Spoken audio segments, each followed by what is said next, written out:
విశ్వస్వరూపము మా జగము పరమాత్మ శివ సంతానము ఇంటింట సత్య జ్ఞానము శోభిల్ల మనిషి మారును దేవతగా మనిషి మారును దేవతగా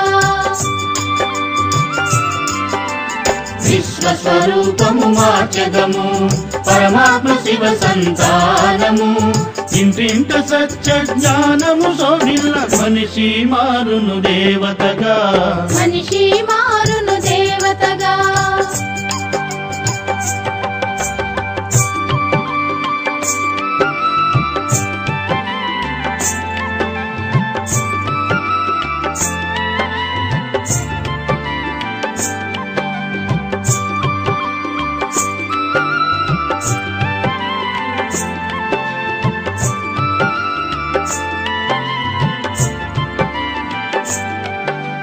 రిసనిరి గరిసగా మగరిమా మగరిగ సరిస రిసనిరి గరిసగా మగరిమా మగరిగ సరిస స్వయముగా మారి ఆదర్శంగా జన చైతన్యం తేవాలి అనుభవమొందిన అద్భుత శక్తికి స్వరూపులుగా కావాలి సద్గుణములనే సింగారించి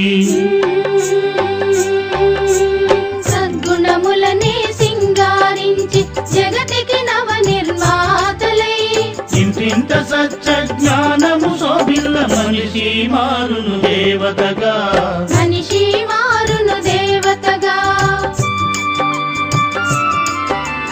విశ్వస్వరూపము మా జగము పరమాత్మ శివ సంతానము ఇంటింట సత్య జ్ఞానము శోభిల్ల మనిషి మారును దేవతగా మనిషి మారును దేవతగా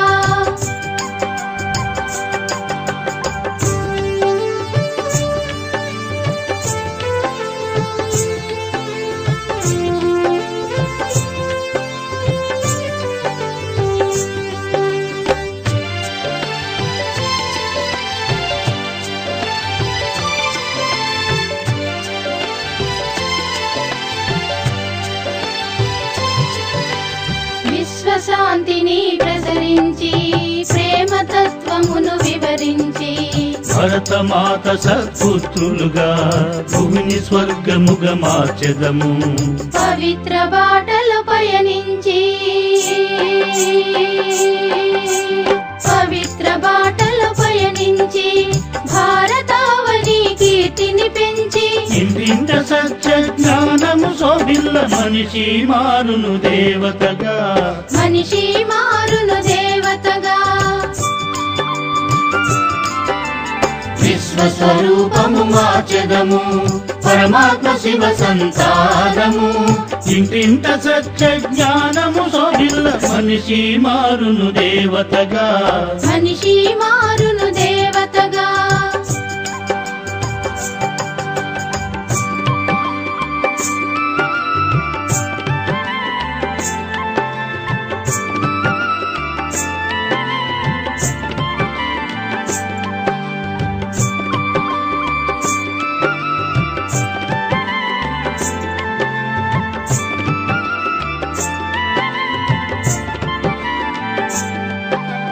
రిసనిరి గరిసగా మగరిమా పగరిగ సరిస రిసనిరి గరిసగా మగరిమా పగరిగ సరిస. ధర్మ రహస్యము బోధించి విశ్వవిభుని సందేశములిచ్చి రాజయోగమే మహాయోగమని సత్యయుగ మార్గము నిర్దేశించి అద్భుత సుందరమై ఉండే అద్భుత సుందరమై ఉండే రాబోయే మన స్వర్ణిమయుగము. ఇంటింట సత్య జ్ఞానము శోభిల్ల మనిషి మారును దేవతగా. మనిషి మారును దేవతగా. విశ్వస్వరూపము మార్చెదము పరమాత్మ శివ సంతానము. ఇంటింట సత్య జ్ఞానము శోభిల్ల మనిషి మారును దేవతగా. మనిషి మారును దేవతగా. మనిషి మారును దేవతగా. మనిషి మారును దేవతగా. మనిషి మారును దేవతగా. మనిషి మారును దేవతగా. మనిషి మారును దేవతగా. మనిషి మారును దేవతగా.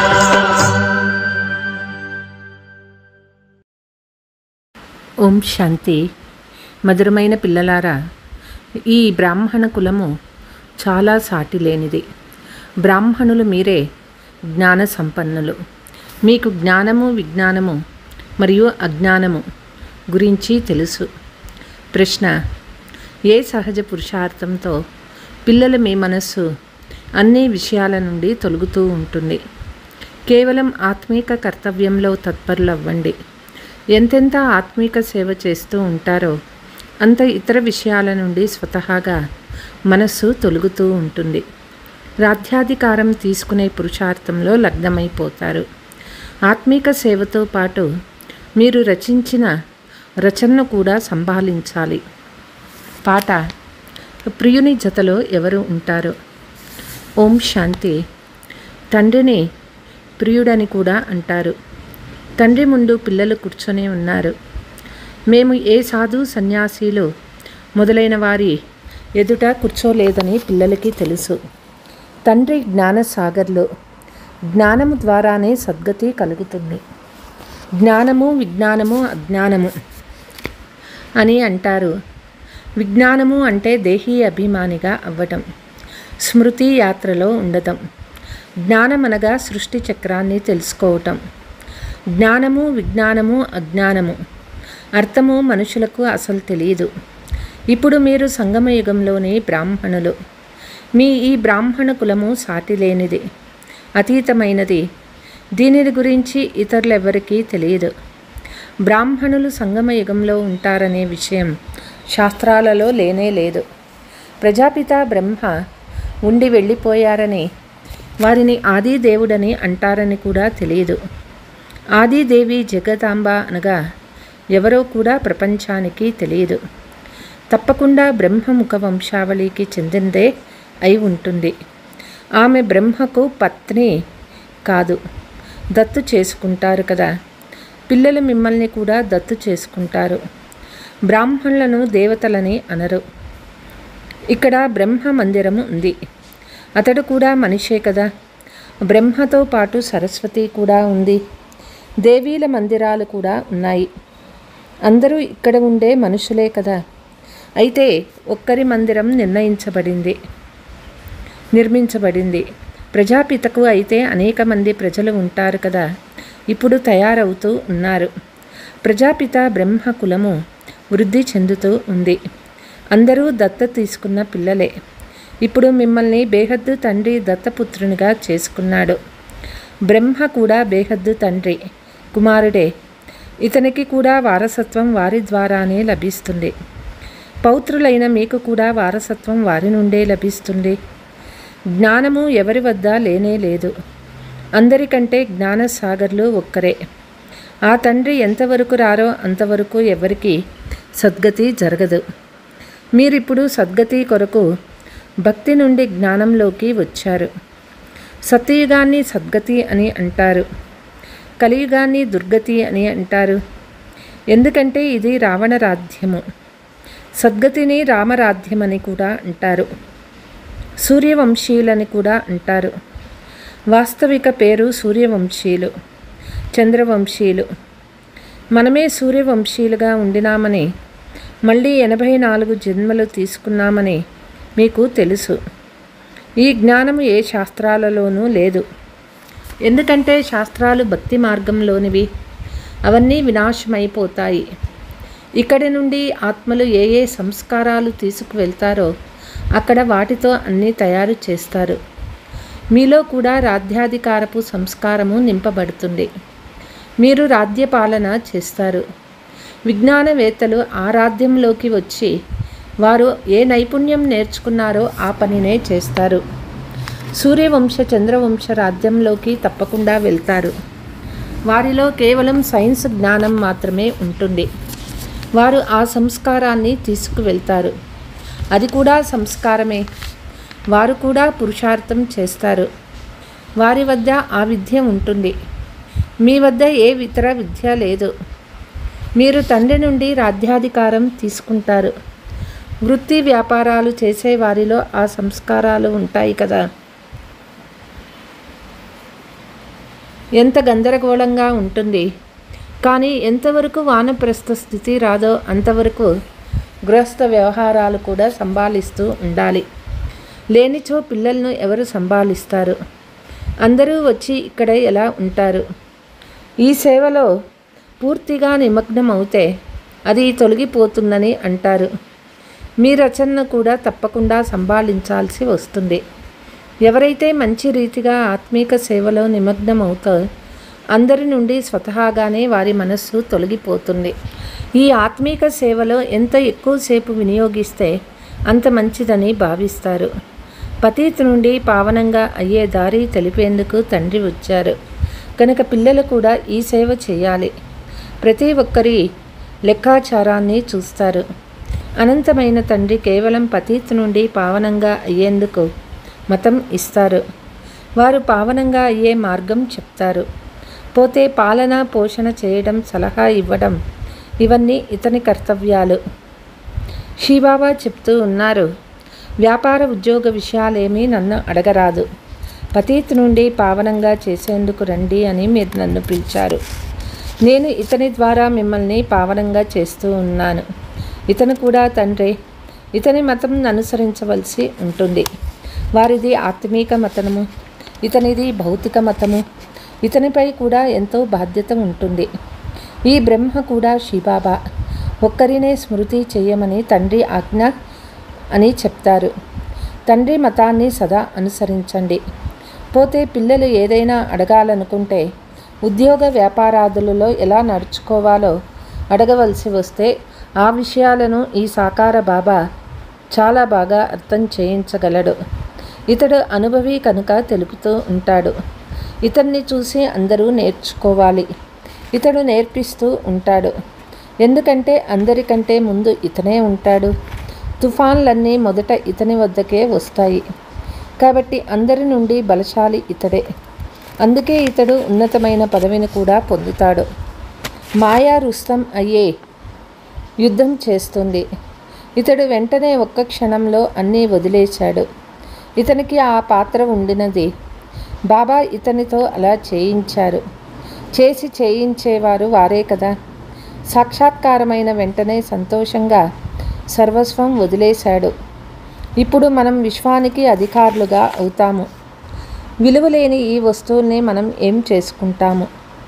వినాశనం సాక్షాత్కారం కూడా చేయించారు. ఈ పాత ప్రపంచం వినాశం అవుతుందని అర్థం చేయించుకున్నారు. రాజ్య పదవి మళ్ళీ లభిస్తుందని తెలుసుకున్న వెంటనే అన్నీ వదిలేశాడు.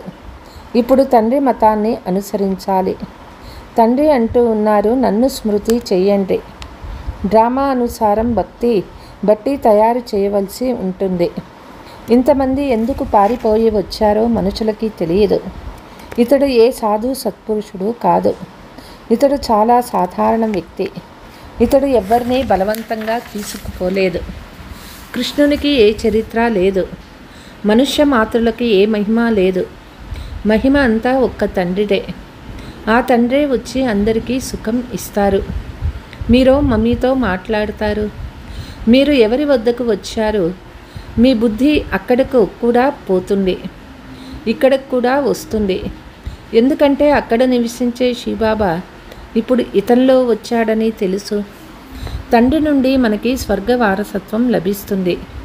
కలియుగం తర్వాత స్వర్గం తప్పకుండా వస్తుంది. కృష్ణుడు కూడా తండ్రి నుండి వారసత్వం తీసుకుని వెళ్ళి రాజ్యపాలన చేస్తాడు. ఇందులో చరిత్ర మాటే లేదు. రాజు వద్ద శ్రీకృష్ణుడు కూడా రాకుమారునిగా జనం తీసుకుంటాడు. పాఠశాలకు వెళ్ళి చదువుకొని పెద్దవాడైన తర్వాత సింహాసనాన్ని తీసుకుంటాడు. ఇందులో గొప్పతనం కానీ చరిత్ర కానీ ఏదీ లేదు. అత్యంత ఉన్నతమైన వారు ఒక్క తండ్రి మాత్రమే. మహిమ కూడా వారిదే. ఇతడు కూడా వారి పరిచయాన్నే ఇస్తాడు. శివబాబా నేను చెప్తున్నానని చెప్తే మనుషులు ఇతడు చెప్తున్నట్లు భావిస్తారు. ఈ విషయాలు పిల్లలైన మీరు అర్థం చేసుకుంటారు. మనుషులు ఎప్పుడూ భగవంతుడని అనరు. నిరాకార శివబాబా ఒక్కరే భగవంతుడు. పరంధామంలో ఉంటారు. మీ బుద్ధి పైకి కూడా పోతుంది, మళ్ళీ కిందకి కూడా వస్తుంది. బాబా దూరదేశం నుండి పరాయి దేశంలోకి వచ్చి మనల్ని చదివించి వెళ్ళిపోతాడు. ఒక్క సెకండులో వస్తానని, నాకు సమయం పట్టదని వారే స్వయంగా చెప్తూ ఉన్నారు. ఆత్మ కూడా ఒక్క సెకండులో ఒక శరీరాన్ని వదిలి మరో శరీరంలోకి వెళ్తుంది. ఆత్మను ఎవ్వరూ చూడలేరు. అది చాలా తీక్షణమైనది. సెకండులో జీవన్ముక్తి అనే మహిమ కూడా ఉన్నది. రావణ రాజ్యాన్ని జీవన బంధన రాజ్యము అని అంటారు. పుత్రుడు జన్మిస్తే తండ్రి ఆస్తి లభిస్తుంది. మీరు కూడా తండ్రిని గుర్తించారు. స్వర్గానికి అధికారులుగా అయ్యారు. అయితే అందులో పదవులు పురుషార్థానుసారం నెంబరు వారుగా ఉంటాయి. తండ్రి చాలా బాగా అర్థం చేయిస్తూ ఉంటారు. ఇరువురు తండ్రులున్నారు. ఒకరేమో లౌకిక తండ్రి, మరొకరేమో పారలౌకిక తండ్రి. దుఃఖంలో అందరూ స్మృతి చేస్తారు, సుఖంలో ఎవరూ స్మృతి చెయ్యరు. భారతీయులమైన మనము సుఖంలో ఉన్నప్పుడు సత్యయుగంలో ఎవరిని స్మృతి చేయలేదని మీకు తెలుసు. మళ్ళీ మనము 84 జన్మలు తీసుకున్నాము.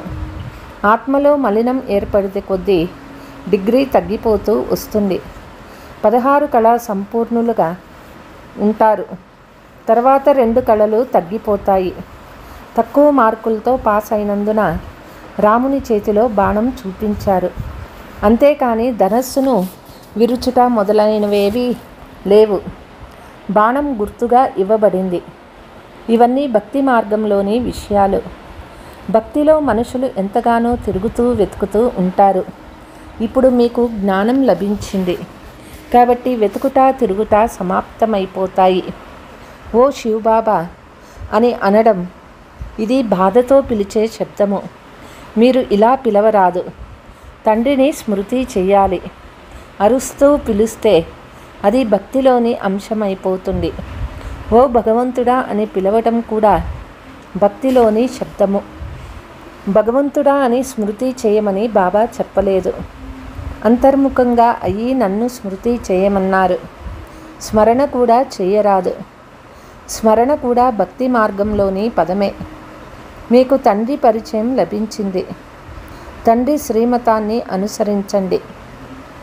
ఎలా లౌకిక పిల్లలు తమ దేహదారి తండ్రులను స్మృతి చేస్తారో అలాగే మీరు కూడా నన్ను స్మృతి చెయ్యండి. స్వయం దేహాభిమానంలో ఉండటం వల్ల దేహదారి తండ్రి గుర్తొస్తారు. పారలౌకిక తండ్రి అయితే దేహీ అభిమాని. ఇతనిలో వచ్చిన వారు దేహాభిమానులుగా అవ్వరు. మీకు జ్ఞానం ఇచ్చేందుకు నేను దీనిని అప్పుగా తీసుకున్నానని చెప్తారు. నేను జ్ఞానసాగరుడను. అయితే నేను జ్ఞానం ఎలా ఇవ్వాలి? మీరు గర్భంలో ప్రవేశిస్తారు. నేను గర్భంలో ప్రవేశించను. నేను వచ్చిపోయే విధానము భిన్నమైనది. తండ్రి ఇతనిలో వస్తారు. ఇది కూడా ఎవరికీ తెలియదు. బ్రహ్మ ద్వారా స్థాపన అని అంటారు కూడా. అయితే ఎలా చేస్తారు? ప్రేరణ ఏమైనా ఇస్తారా? సాధారణ శరీరంలో వస్తానని తండ్రి చెప్తూ ఉన్నారు. అతనికి బ్రహ్మ అని పేరు పెట్టాను. ఎందుకంటే సన్యసిస్తాడు కదా. ఇప్పుడు బ్రాహ్మణుల మాల తయారవ్వదని పిల్లలు మీకు తెలుసు. ఎందుకంటే బాబా చెయ్యి వదిలేస్తూ ఉంటారు. ఫైనల్గా బ్రాహ్మణులైనప్పుడే రుద్రమాల తయారవుతుంది. తర్వాత విష్ణుమాలలోకి వెళ్తారు. మాలలో వచ్చేందుకు స్మృతి యాత్ర చేయాలి. మనమే మొదట సతో ప్రధానంగా ఉండేవారమని, తర్వాత సతో రజో తమోలలోకి వస్తామని ఇప్పుడు మీ బుద్ధిలో ఉన్నది. హంసో సోహంకి కూడా అర్థము ఉంది కదా. ఓం అర్థం వేరే. ఓం అంటే ఆత్మ. ఆత్మనే నేను దేవత క్షత్రియ అని చెప్తుంది. అయితే వారు హంసోకు అర్థము ఆత్మనే పరమాత్మ అని చెప్తారు. ఓం అనే పదానికి హంసో అను పదానికి మీరు చెప్పే అర్థాలు పూర్తిగా వేరుగా ఉంటాయి. మనము ఆత్మలము. వివిధ వర్ణాలలోకి వస్తాము. మొదట దేవతలు, క్షత్రియులు అవుతాము. అంతేకాని ఆత్మనే పరమాత్మ కాదు. పూర్తి జ్ఞానం లేనందున అర్థాన్ని తికమక చేసేశారు. అహం బ్రహ్మోస్మి అని అనడం కూడా తప్పే. తండ్రి చెప్తూ ఉన్నారు, నేను రచనకు యజమానిగా అవ్వను. దీనికి అధికారులు మీరే. విశ్వానికి కూడా మీరే అధికారులుగా అవుతారు. ఆత్మలైన మీరు ఈ రచనకు యజమానులుగా అవుతారు. ఇప్పుడు తండ్రి కొత్త కొత్త విషయాలను అర్థం చేయిస్తూ ఉంటారు. భక్తి ఏం చెప్తుందో, జ్ఞానం ఏం చెప్తుందో వివరిస్తారు. భక్తి మార్గంలో మందిరాలు కట్టించారు, జపతపాలు చేశారు, ఇలా ధనం నాశనం చేశారు. మీ మందిరాలను చాలామంది లూటీ చేశారు. ఇది కూడా డ్రామాలోని పాత్ర. మళ్ళీ వారి నుండే వాపస్ లభిస్తుంది. ఇప్పుడు ఎంత ఇస్తున్నారో చూడండి. రోజు రోజుకు పెంచుతూ ఉంటారు. వీరు కూడా తీసుకుంటూ ఉంటారు. వారు ఎంత తీసుకున్నారో అదంతా పూర్తిగా ఇచ్చేస్తారు. మీ ధనం ఎవరు తిన్నారో వారు జీర్ణం చేసుకోలేరు. భారతదేశం అవినాశి ఖండం కదా. తండ్రి జన్మస్థానము. తండ్రి ఇక్కడే వస్తారు. తండ్రి జన్మించిన దేశం నుండే తీసుకుపోతే వాపసు ఇవ్వవలసి వస్తుంది. సమయానికి ఎలా లభిస్తుందో చూడండి. ఈ విషయాలన్నీ మీకు తెలుసు. వారికే మాత్రమే తెలియదు. వినాశనం ఎప్పుడు వస్తుందో తెలియదు. ప్రభుత్వం వారు కూడా ఈ విషయాలు అంగీకరించరు. డ్రామాలో రచింపబడి ఉంది. అప్పు తీసుకుంటూనే ఉంటారు. అంటే వారు వాపస్ ఇస్తూ ఉన్నారు. మన రాజధాని నుండి చాలా ధనం తీసుకెళ్లారని మీకు తెలుసు. అది మళ్ళీ ఇస్తూ ఉన్నారు. మీకు ఏ విషయానికి చింత లేదు. కేవలం తండ్రిని స్మృతి చేయాలనే చింత మాత్రం ఉంటుంది. స్మృతి ద్వారానే పాపాలు భస్మమవుతాయి. జ్ఞానమైతే చాలా సులభము. ఇప్పుడు ఎవరు ఎంత పురుషార్థం చేయాలో చేయండి. శ్రీమతం లభిస్తూనే ఉంటుంది. అవినాశి సత్యంతో ప్రతి విషయంలో సలహా తీసుకోవలసి వస్తుంది. अच्छा मीठे मीठे सिकीलते बच्चों प्रति मात पिता बाप दादा का याद प्यार और गुड मॉर्निंग. रूहानी बाप की रूहानी बच्चों को नमस्ते. हम रूहानी बच्चों की रूहानी मात पिता बाप दादा को याद प्यार गुड मॉर्निंग डबल नमस्ते नमस्ते. ధారణ. ఎంత సమయం లభిస్తే అంత సమయం ఈ ఆత్మీక వ్యాపారం చేస్తూ ఉండాలి. ఆత్మీక వ్యాపారం చేసే సంస్కారాన్ని అలవర్చుకోవాలి. పతితుల్ని పావనంగా చేసే సేవ చేయాలి. అంతర్ముఖులుగా అయ్యి తండ్రిని స్మృతి చేయాలి. నోటి నుండి ఓ భగవంతుడా అనే శబ్దం రాకూడదు. ఎలాగైతే తండ్రికి అహంకారం లేదో అలా మీరు కూడా నిరహంకారులుగా అవ్వాలి. వరదానము. మనసా సంకల్పము లేక వృత్తి ద్వారా శ్రేష్ఠ వైబ్రేషన్లు సుగంధాన్ని వ్యాపింపచేసే శివశక్తి కంబైన్డ్ భవ. ఎలాగైతే ఈ రోజుల్లో స్థూలమైన సాధనాల ద్వారా గులాబీ, చందనము మరియు భిన్న భిన్న ప్రకారాల సుగంధాన్ని వ్యాపింపచేస్తారో అలా మీరు శివశక్తి కంబైన్డ్గా అయ్యి మనసా సంకల్పము మరియు వృత్తి ద్వారా సుఖశాంతి, ప్రేమ, ఆనందాల సుగంధాన్ని వ్యాపింపచేయండి. ప్రతిరోజు అమృత వేళలో రకరకాల శ్రేష్టమైన వైబ్రేషన్స్ ఫౌంటైన్ వలె ఆత్మలపై పన్నీరుని చల్లండి. కేవలం సంకల్పం యొక్క ఆటోమేటిక్ స్విచ్ని ఆన్ చేశారంటే విశ్వంలోని అశుద్ధ వృత్తుల దుర్గంధం సమాప్తమైపోతుంది. స్లోగన్: సుఖదాత ద్వారా సుఖం యొక్క భండారం ప్రాప్తి అవ్వటమే వారి ప్రేమకు గుర్తు. అచ్చా. ఓం శాంతి.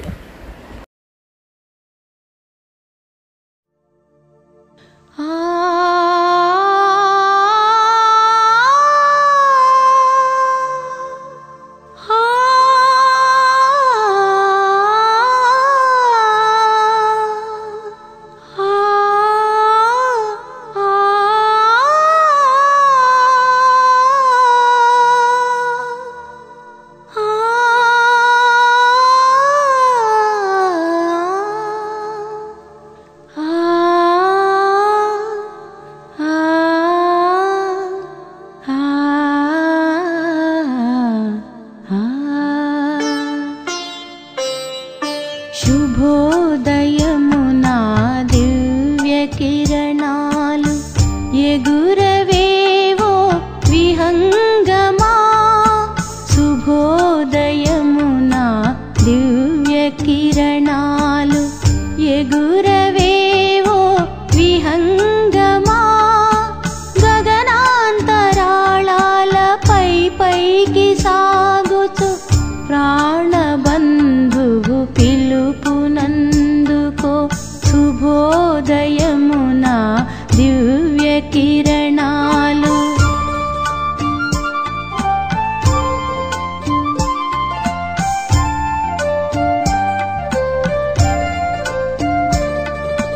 దేహము దైహిక భ్రాంతిని విడచి ఇహలోకమును మరచి ఇహలోకమును మరచి ప్రియ బిందువులో మగనమై సమరస భావన భరితమై సమరస భావన భరితమై మాటలు రాని భావలహరిలో మనసు లగ్నము కాగా ప్రేమ బంధువును చేరుకో.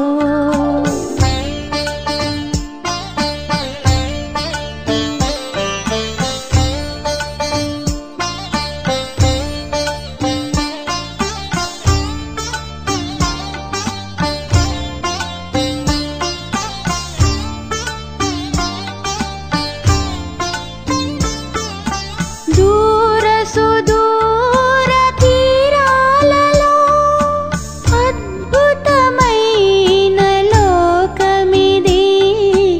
అద్భుతమైన లోకమిది. అవ్యక్తమైనది అనంతమైనది. దివ్యమైన ప్రకాశమిది. దివ్యమైన ప్రకాశమిది.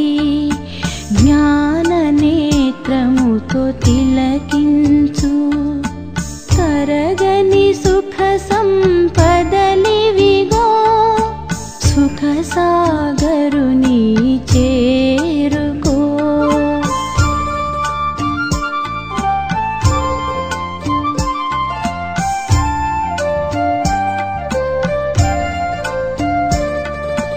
మనసు మనసు ఏకమై మధురమౌన సంభాషణలు మధురమౌన సంభాషణలు. పరమ జ్యోతితో జ్యోతిలయమై వరముల పంటలు పండగా వరముల పంటలు పండగా. స్నేహ బిందువులు శక్తిని నింపగా సుమనోహర దృశ్యములివిగో. స్నేహ సాగరుని చేరుకో.